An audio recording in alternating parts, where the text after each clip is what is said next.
Hello అండి. ఈరోజు మన క్వశ్చన్ వచ్చేటప్పటికి సూచికల ఉపయోగాలు మరియు పరిమితులు. సూచికల ఉపయోగాలు మరియు పరిమితులు. సో జనరల్ గా ఏంటంటే టెక్నికల్ ఇండికేటర్స్ మార్కెట్ ని విశ్లేషించడానికి ట్రేడర్లకు చాలా బాగా అయితే ఉపయోగపడుతుంటాయి. అయితే ఇవి పరిమితులతో కూడుకున్నవే. సో ప్రతిదానికి పరిమితులు అనేవి అయితే ఉంటాయి. సో అదే విధంగా వీటికి కూడా కొన్ని పరిమితులు అయితే ఉన్నాయి.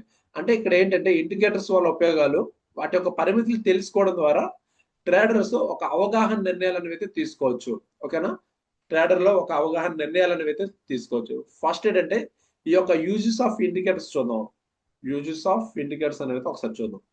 ఇవి ట్రెండ్ ని గుర్తించడం. ఫస్ట్ ఇందులో వచ్చేది ఏంటంటే ట్రెండ్ ని గుర్తించడం. అంటే ఏంటి?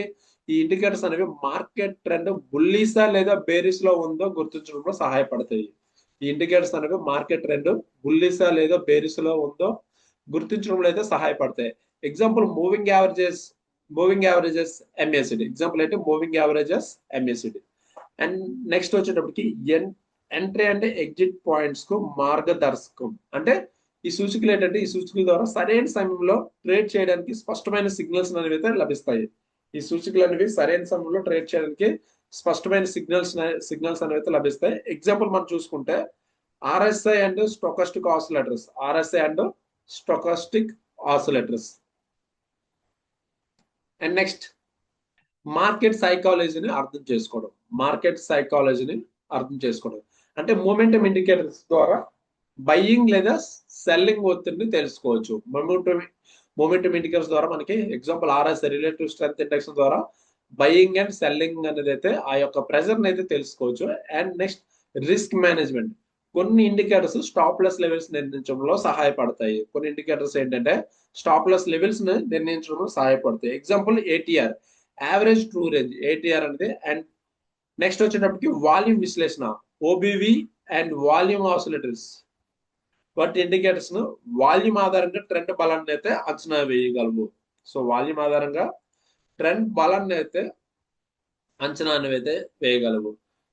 ఇప్పుడు మనం లిమిటేషన్ ఆఫ్ ఇండికేటర్స్ చూద్దాం. Limitation of indicators.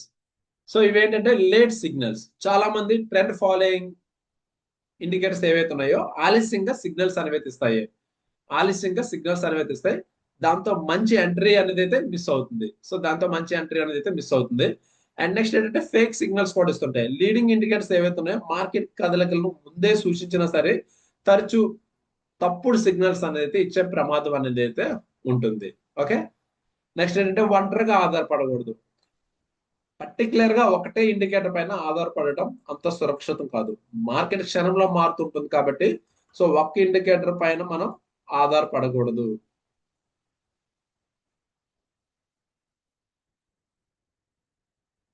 నెక్స్ట్ సమయ పరిమితి అండ్ మార్కెట్ పరిస్థితులు. అంటే ఒక ఇండికేటర్ ఒక టైం ఫ్రేమ్ లో బాగా పనిచేసిన మరో టైం ఫ్రేమ్ లో వర్క్ చేయకపోవచ్చు. ఒక ఇండికేటర్ ఒక టైం ఫ్రేమ్ లో బాగా పనిచేసిన మరొక టైం ఫ్రేమ్ లో వర్క్ చేయకపోవచ్చు. నెక్స్ట్ ఏంటంటే చరిత్ర ఆధారిత గణితాలు. అంటే సూచికలు గత డేటా ఆధారంగా పనిచేస్తాయి, భవిష్యత్తును ఖచ్చితంగా ఊహించలేవు. సో ఇది ఒక విషయాన్ని అయితే గుర్తుపెట్టుకోవాలి. సూచికలు గత డేటా ఆధారంగా పనిచేస్తాయి, భవిష్యత్తుని అయితే ఖచ్చితంగా ఊహించలేవు. సో ఫైనల్ గా ఏంటంటే ఇండికేటర్స్ అనేవి మార్కెట్ ని అర్థం చేసుకోవడానికి శక్తివంతమైన సాధనాలు. కానీ అవి సహాయకులుగా మాత్రమే, నిర్ణయాత్మక మార్గదర్శకాలు అయితే కాదు. ఓకేనా? జస్ట్ అవి ఏంటంటే మనకి సలహాలు మాత్రమే ఇస్తుంటాయి తప్ప సో మార్కెట్ ను మార్చే మార్గదర్శకాలు అయితే కాదు. అంటే ట్రేడర్ అనుభవం, మార్కెట్ నలుమూలల విశ్లేషణతో పాటు వివిధ సూచికలను సమన్వయంగా వాడితే విజయం అనేది అయితే మనకి సాధ్యమే. సో ఇది ఈ రోజు మన క్వశ్చన్ ఏదైతే ఉందో మన క్వశ్చన్ కి వివరణ. అంటే సూచికల ఉపయోగాలు మరియు పరిమితులు. ఓకే. Thank you.